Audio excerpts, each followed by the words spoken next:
നമ്മുടെ വീണ്ടെടുപ്പുകാരനും ഇസ്രായേലിൻ്റെ പരിശുദ്ധനുമായ യഹോവ ഇപ്രകാരം അരുളി ചെയ്യുന്നു. യെശയ്യാവിൻ്റെ പുസ്തകം 43-ാം അധ്യായത്തിൻ്റെ 18-19 വാക്യങ്ങൾ. മുൻപുള്ളവയെ നിങ്ങൾ ഓർക്കേണ്ട, പണ്ടുള്ളവയെ നിരൂപിക്കുകയും വേണ്ട. ഇതാ ഞാൻ പുതിയതൊന്നു ചെയ്യുന്നു, അതിപ്പോൾ ഉത്ഭവിക്കും. അതേ, ഞാൻ മരുഭൂമിയിൽ ഒരു വഴിയും നിർജ്ജന പ്രദേശത്ത് നദികളും ഉണ്ടാക്കും. പുതിയ ഒരു കാര്യം നേടുക, പുതിയ ഒരു കാര്യം ചെയ്യുക, പുതിയതായ ഒരു വഴി തുറക്കപ്പെടുക, പുതിയ അനുഗ്രഹം ലഭിക്കുക, ഇങ്ങനെയുള്ള പുതിയവയെ ആഗ്രഹിക്കാത്തവർ വളരെ ചുരുക്കമാണ്. ഇവിടെ കർത്താവ് പറയുന്നു, ഇതാ ഞാൻ പുതിയതൊന്ന് ചെയ്യുന്നു എന്ന് പറയുന്നതിൽ മുൻപൊരിക്കലും ചെയ്യാത്തവ ചെയ്തു തരുന്നു എന്നർത്ഥം വരുന്നില്ല.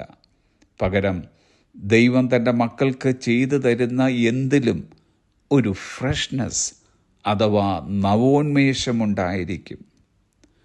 സഹായത്തിനായി ദൈവത്തിൻ്റെ മുഖം അന്വേഷിക്കുന്നവർക്കാണ് പുതിയതിൻ്റെ ഉന്മേഷം അനുഭവിക്കുവാൻ കഴിയുന്നത്. നമുക്ക് കിട്ടിക്കൊണ്ടിരിക്കുന്ന ഏറ്റവും ശ്രേഷ്ഠമായ പുതിയ അനുഗ്രഹം എന്നത് അവിടുത്തെ മേഴ്സി അഥവാ ദയയാണ്. തിരുവചനം പറയുന്നത്, വിലാപങ്ങളുടെ പുസ്തകം 3-ാം അധ്യായം 23-ാം വാക്യം, അത് രാവിലെ തോറും പുതിയതാകുന്നു.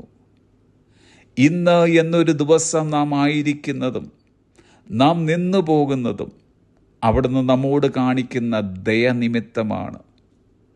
നമ്മോടുള്ള അവിടുത്തെ ദയ എന്നാണോ നിന്നു പോകുന്നത്, അന്ന് നമ്മുടെ നാശമായിരിക്കും സംഭവിക്കുക. ഇതറിയാവുന്ന പ്രവാചകനായ യിരെമ്യാവ് പറയുന്നത്, നാം മുടിഞ്ഞു പോകാതിരിക്കുന്നത് യഹോവയുടെ ദയയാകുന്നു എന്നാണ്. ഒരിക്കലും പുതുമ നഷ്ടപ്പെടാത്ത അവിടുത്തെ ദയയിൽ എന്നും നാം ആശ്രയം കണ്ടെത്തുക. ദൈവികാനുഗ്രഹങ്ങൾക്ക് നാം നൽകുന്ന വിലയ്ക്കും മാന്യതയ്ക്കും അനുസരിച്ചിരിക്കും അതിൻ്റെ പുതുമയുടെ ഉന്മേഷ വീര്യം ഇരിക്കുന്നത്. ഒരു വഴി മുൻപിൽ തുറന്നു കിട്ടുവാൻ ആഗ്രഹിക്കുകയും അതിനായി പ്രാർത്ഥിക്കുകയും ചെയ്യുന്ന പലർ ഇന്ന് ഈ സന്ദേശം കേൾക്കുന്നുണ്ടാകാം.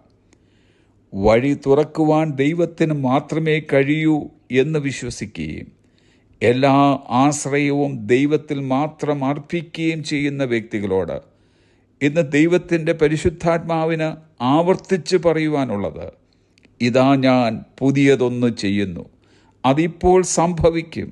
മരുഭൂമിയിൽ ഒരു വഴിയും നിർജ്ജന പ്രദേശത്ത് നദികളും അവിടുന്ന് ഉണ്ടാക്കും. മുൻപിൽ നാം കാണുന്നത് മരുഭൂമിയല്ലാതെ മറ്റൊന്നുമായിരിക്കുകയില്ല. എന്നിരുന്നാലും വിടുതലിൻ്റെയും സൗഖ്യത്തിൻ്റെയും അനുഗ്രഹത്തിൻ്റെയും നദിയെ ആ മരുഭൂമിയിൽ ഉണ്ടാക്കുവാൻ നമ്മുടെ ദൈവത്തിന് കഴിയും. അതെ, അവിടുത്തെ വാഗ്ദാനത്തിൽ നമുക്ക് ഉറച്ചു നിൽക്കാം. Have A blessed day.